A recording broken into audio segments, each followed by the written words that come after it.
الله من الشيطان الرجيم. بسم الله الرحمن الرحيم. إن الذين آمنوا وعملوا الصالحات وأخبتوا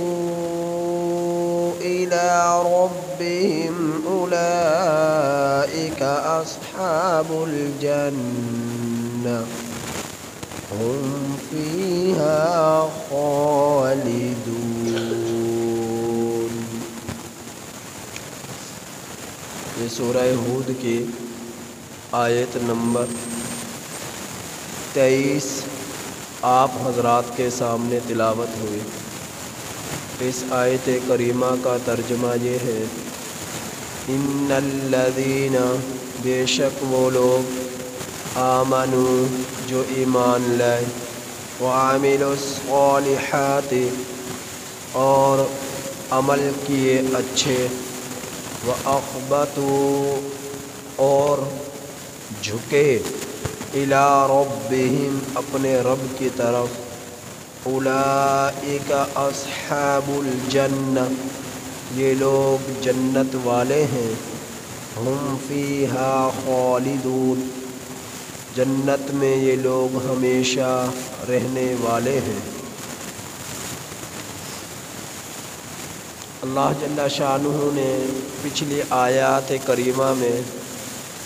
نافرمانوں، کافروں اور جہنمیوں کا تذکرہ فرمایا کہ جو لوگ دنیا میں کفر اختیار کرتے ہیں اور اللہ کے راستے پر چلنے والوں کو راستے سے، صراط مستقیم سے روکتے ہیں، دین اسلام کے تقاضوں پر عمل کرنے میں رکاوٹ بنتے ہیں، ایسے لوگ اللہ کو عاجز نہیں کر سکتے زمین میں، اور ایسے لوگوں کا اللہ کے سوا کوئی دوست نہ ہوگا، اور ان لوگوں نے اللہ کو دوست دنیا میں بنایا نہیں، اس لیے اب کوئی ان کو اللہ کے عذاب و گرفت سے بچا نہیں سکتا۔ تو اس کی مثال دی تھی کہ جب اللہ کا عذاب دنیا میں آتا ہے، سیلابوں کی صورت میں، زلزلوں کی صورت میں، طوفانوں کی صورت میں، تو اللہ کے اس عذاب کو کوئی آج تک نہ روک سکا ہے، نہ روک سکے گا۔ تو یہ لوگ دنیا میں اللہ کو عاجز نہیں کر سکتے کہ اللہ عذاب بھیجے وہ اسے دور کر دے، اللہ بیمار کرے وہ بیماری سے دور کر دے، اللہ تکلیف دے اس تکلیف کو دور کر دے۔ یہ اللہ کے حکم سے ہی یہ راحتیں ملتی ہیں، اور انہوں نے اللہ کو راضی نہ کیا تو اللہ کے عذاب میں گرفتار ہوئے۔ تو اللہ رب العزت قرآن کریم میں ایک اصول بتلایا ہے کہ قرآن کریم جہاں بدبختوں کا ذکر فرماتے ہیں وہاں پر نیک بختوں کا بھی ذکر فرماتا ہے، جہاں پر مجرموں کا ذکر فرماتا ہے وہاں پر ایمان والوں کا تذکرہ بھی فرماتا ہے، جہاں پر کافروں کا ذکر فرماتا ہے وہاں پر مومنوں کا ذکر بھی فرماتا ہے،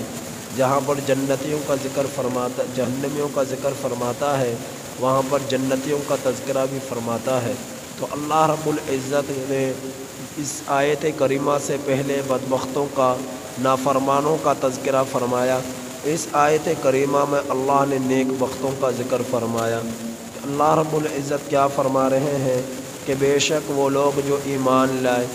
اچھے عمل کیے، پیچھے تو ان کا ذکر تھا نا جو ایمان نہ لائے اور برے عمل کیے، اور ان اچھے عمل کرنے والوں کو اچھا عمل کرنے سے روکتے رہے، دین کے درمیان رکاوٹ بنے رہے، تو پیچھے ان کا ذکر تھا۔ اب ایمان والوں کا ذکر ہوا کہ وہ لوگ جو ایمان لائے اور اچھے عمل کیے، وَأَخْبَتُوا اور جھکے ہوئے لوگ، اِلَىٰ رَبِّهِمْ اپنے رب کی طرف، اولئک اصحاب الجنہ یہ لوگ جنت والے ہیں، ہم فیہا خالدون یہ لوگ جنت میں ہمیشہ رہنے والے ہیں، کبھی انہیں جنت میں دخول کے بعد جنت سے نکالا نہ جائے گا۔ تو دنیا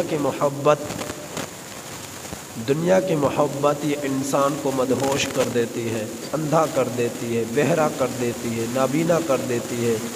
تو باوجود سب کچھ دکھائی دینے کے اسے کچھ نہیں دکھائی دیتا۔ تو دنیا کے اندر جو اس کی مثال یوں سمجھیے کہ دنیا اور آخرت کی زندگی کیا ہے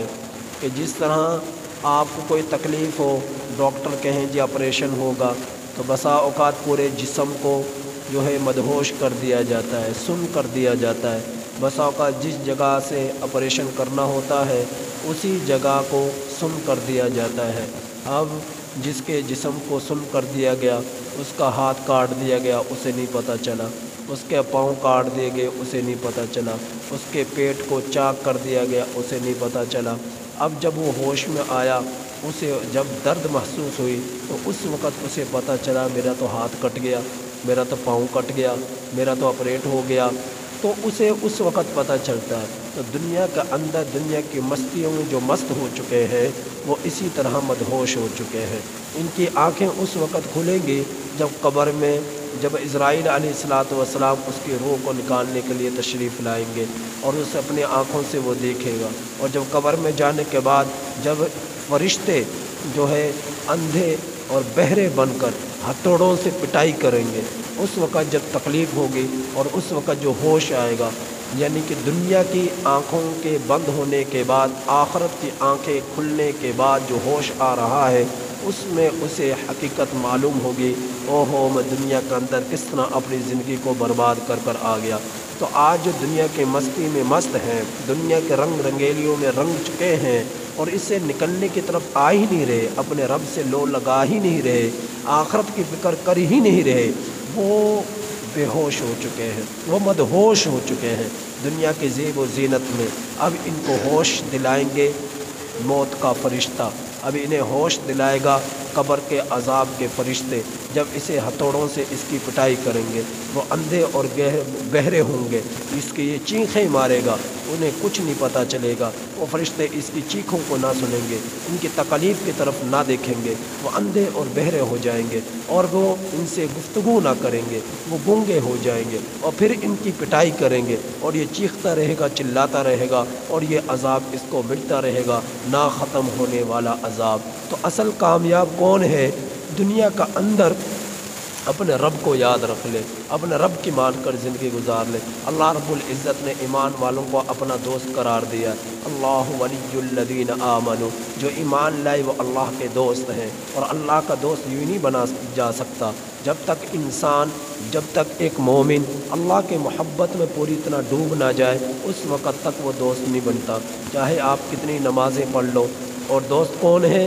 جس کے اندر تقویٰ ہے، وہ سب سے بڑا دوست، وہ حقیقت میں اللہ کا دوست ہے۔ نمازیں پڑھنا بھی آسان ہے، روزے رکھنے بھی آسان ہے، جو ہے اذکار کرنے بھی آسان ہے، تلاوت قرآن کرنا بھی آسان ہے۔ مشکل کام کیا ہے کہ آپ اپنے نفس کے خلاف بغاوت اختیار کریں، اور جو اپنے نفس کے خلاف بغاوت اختیار کرتا ہے وہ اللہ کا دوست بنتا ہے۔ جو اپنے نفس کے خلاف بغاوت، اب سب سے مشکل کام یہ ہے کہ جو نفس ناجائز تقاضے تم سے کروا رہا ہے، ناجائز تقاضوں پر تم سے عمل کرا رہا ہے، تم وہ کام نہ کرو، تمہارے دل میں رب کا ڈر ہو، تم متقی ہو، تقوی والا ہو، تقوی یافتہ ہو، تم ایسے ہو۔ تقوی کا کیا مطلب؟ جس کے دل کے اندر رب کا خوف ہو، اب وہ تنہائی میں ہے تب بھی اللہ کا ڈر ہے، وہ کسی مجمع میں ہے تب بھی اسے اللہ کا ڈر ہے، اور اللہ کا خوف ایسا ہے کہ وہ اللہ کے خلاف کوئی کام اسے کرنے نہیں دیتا، نافرمانی کرنے نہیں دیتا، گناہ کرنے نہیں دیتا، جھوٹ بولنے نہیں دیتا، حرام کھانے نہیں دیتا، زنا کرنے نہیں دیتا، شراب پینے نہیں دیتا، سود کھانے نہیں دیتا، کہ میرا رب مجھے پکڑے گا، میرا رب کی گرفت آ سکتی ہے، میرا رب کا خوف مجھے اس چیز کے کرنے سے مانے ہے کہ میں یہ کام نہ کروں، ان سے اللہ نے مجھے منع کیا ہے۔ تو یہ ہے تقویٰ، اور جب تقویٰ کسی میں آ جائے تو تقویٰ والوں کو اللہ نے اپنا دوست بنایا ہے۔ اب احکم الحاکمین ذات، پوری کائنات کا خالق، جو حقیقی بادشاہ ہے، حقیقی شہنشاہ ہے، وہ ایمان والوں کو اپنا دوست قرار دے رہا ہے۔ اور ایمان والے کون؟ جو متقی ہیں، جو اللہ سے ڈر ڈر کر زندگی گزارتے ہیں، تو جن کے دلوں میں خوف ہے، تو خوف ہی وہ چیز ہے، خشیت الہی وہ چیز ہے جو ہر برے کام سے انسان کو روکتی ہے، ہر ناجائز کام سے انسان کو دور کرتی ہے۔ تو ایمان والے حقیقت میں وہ ایمان والے جو اللہ سے ڈر ڈر کر دنیا کا اندر زندگی گزارتے ہیں، وہ اللہ کے دوست ہیں۔ اللہ کے خوف سے یہ درخت بھی بسا اوقات ابھی زمین سے جگہ چھوڑ بیٹھتے ہیں، یہ پہاڑ بھی بڑے بڑی چٹانیں پہاڑوں سے زمین پر گر جایا کرتی ہیں اللہ کے خوف سے، زمین بھی اللہ کے خوف سے لرز جایا کرتی ہے، آسمان بھی اللہ کے خوف سے گرج جایا کرتا ہے۔ لیکن ایک انسان ہی آج پتھر ہو چکا ہے کہ جو اللہ کے خوف سے لرزتا نہیں ہے، جو اللہ کے خوف سے اللہ کا خوف اپنے سینے میں بساتا نہیں ہے، کہ جو دل چاہا من چاہا کرتا جا رہا ہے کرتا جا رہا ہے۔ تو اللہ کے رسول صلی اللہ علیہ وسلم نے فرمایا سب سے عاجز کمزور ترین انسان یہ ہے، والعاجز من اتبع نفسہ ہواها وتمنى علی اللہ، کہ وہ اپنی خواہشات کی پیروی کرے۔ جیسے نفس نے کہا چلتا گیا، بہتا چلا گیا نفس کے خواہشات میں، جو نفس کی خواہشات کی پیروی کرے یہ عاجز ہے، یہ سب سے کمزور ہے۔ اور پھر اللہ سے امیدیں بھی باندھے، ایک طرف تو اللہ سے دوستی کا حق ادا نہیں کرتا کہ اللہ کا دوست بنا رہا ہے اور یہ بننے کے لیے تیار نہیں ہے، جو من میں آ رہا ہے وہ کرتا جا رہا ہے، اور پھر امیدیں بھی اللہ سے باندھے کہ اللہ مجھے معاف کر دے گا، اللہ میری مغفرت کر دے گا۔ یہ کیسا انسان ہے کہ اللہ کے خلاف بھی دنیا میں زندگی گزارتا ہے اور پھر اللہ سے امیدیں بھی باندھتا ہے؟ تو اللہ تعالیٰ سے امیدیں باندھنے کا تمہیں تب حق ہے جب تم رب کی جب اپنا رب کا خوف اور اس کی محبت اپنے دلوں میں بساؤ گے، اللہ کی محبت کی لاج تم رکھو گے، اللہ کے خشیت کی لاج تم رکھو گے کہ ڈرنے کے لائق صرف اور صرف ذات اس کائنات میں رب کی ہے جس سے ڈرا جائے، محبت کی لائق صرف اور صرف اس کائنات میں اللہ کی ہے جس سے محبت کی جائے۔ باقی محبتیں دنیا کے اندر اللہ کے بعد ہیں کہ کسی سے محبت اللہ کے لیے ہو، کسی سے نفرت اللہ کے لیے ہو، تو اللہ رب العزت کے لیے ہی دنیا کے اندر جینا مرنا ہو، یہ انسان کی کیفیت ہونی چاہیے۔ جب انسان ایسا بن جائے تو اللہ فرما رہے کہ ایمان لایا اور ایمان کے اندر یہ تقوی اس کا اندر کوٹ کر بھر گیا کہ یہ اللہ کے خلاف ورزی احکامات کی ذرا بھر بھی نہیں کرتا اور اللہ کے لیے اس نے اپنے آپ کو جھکا دیا، تو اللہ تعالیٰ بشارت عطا فرما رہے کہ اولئک اصحاب الجنہ، یہ لوگ جنت والے، ہم فیہا خالدون، اور جنت میں ہمیشہ ہمیشہ رہیں گے، کبھی انہیں جنت سے نکالا نہ جائے گا۔ آگے اللہ نے مثال کے ذریعے جو ہے ایمان والے اور بدبختوں کا ذکر فرمایا ہے، جس کا ذکر انشاءاللہ کل کروں گا۔ اللہ پاک سے دعا ہے کہ اللہ تعالیٰ ہمیں اس آیت کریمہ کی کامل سمجھ نصیب فرمائے۔